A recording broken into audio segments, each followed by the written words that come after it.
1962 की तरह फिर बन रहे हैं योग। क्या ग्रहों की चाल बढ़ा रही है इंडिया चाइना टेंशन? 58 साल पहले क्या थी ग्रहों की स्थिति? टीवी के सभी दर्शकों को मेरा यानी गुरमीत बेदी का नमस्कार। कहते हैं कि इतिहास अपने आप को दोहराता है, लेकिन यहाँ पर तो खगोलीय घटनाएं और ग्रहों की स्थितियाँ भी अपने आप को दोहरा रही हैं, इतिहास की पुनरावृत्ति कर रही हैं। ग्रहों के वैसे ही संयोग और दुर्योग बनते नज़र आ रहे हैं जो आज से 58 साल पहले यानी 1962 में बने थे और चीन के साथ युद्ध हुआ था। तब भी 30 दिनों की अवधि के भीतर 3 ग्रहण लगे थे और अब भी 30 दिनों की अवधि के भीतर 3 ग्रहण हम देखने जा रहे हैं।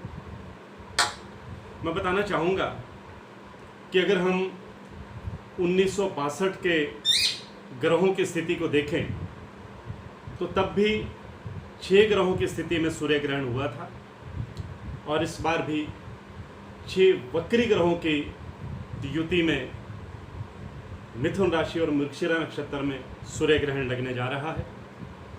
1962 में भी ये जो सूर्य ग्रहण था ये कंकणाकृति में लगा था, यानी वलयाकार था, यानी रिंग ऑफ फायर की तरह था।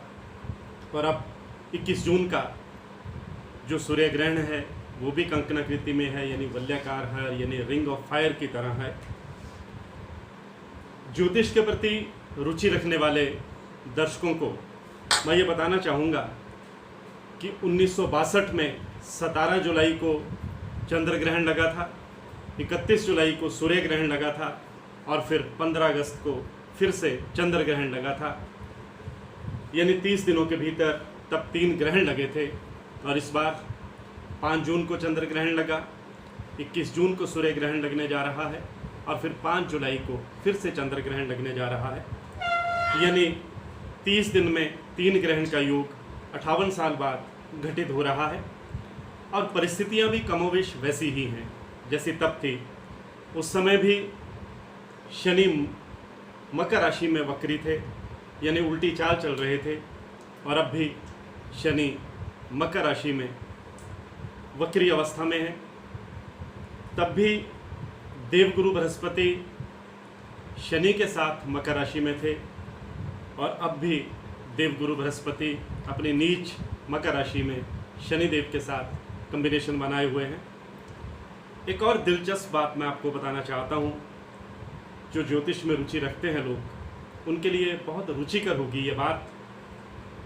इस धरती पर भारत का उद्भव एक राष्ट्र के रूप में कब हुआ, इसकी कोई निश्चित समय, निश्चित तारीख और निश्चित कुंडली नहीं है।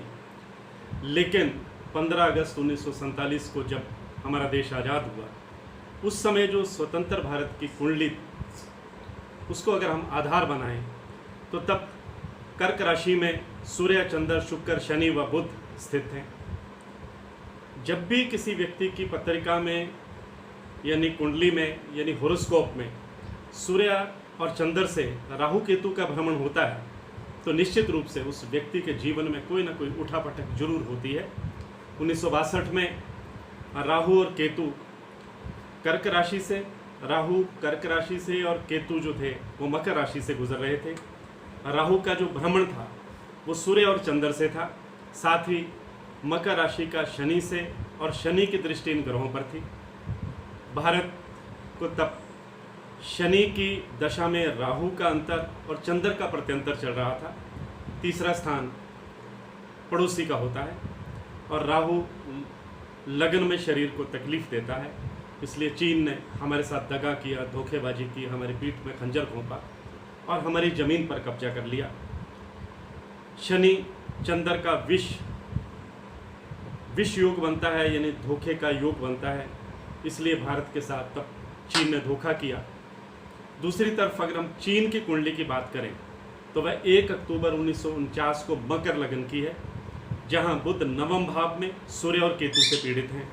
चतुर्थ भाव का स्वामी मंगल कर्क राशि में नीच का होकर सप्तम भाव में चंद्रमा को पीड़ित कर संपूर्ण रूप से कपट योग का निर्माण कर रहा है। कपट योग यानी छल कपट योग। हम देख ही रहे हैं कि चीन के पहचान पूरी दुनिया में, पूरे विश्व में एक कपटी देश के रूप में, एक धोखा देने वाले देश के रूप में है। 1962 के गोचर में शनि और गुरु मकर राशि में स्थित थे और अब भी दोनों ग्रहों की वही स्थिति है। उस समय भी चीन ने मंगल शनि की दशा में भारत पर धोखे से हमला किया था। यानी इतिहास अपने आप को दोहरा रहा है, ग्रहों की स्थितियां अपने आप को दोहरा रही हैं और खगोलीय घटनाएं भी इतिहास की पुनरावृत्ति कर रही हैं। यानी तब भी 1962 में भी 30 दिनों की अवधि के भीतर 3 ग्रहण के योग ने काफ़ी उथल पुथल मचाई थी और अब भी 30 दिन में 3 ग्रहण लगना कोई अच्छा संकेत नहीं है।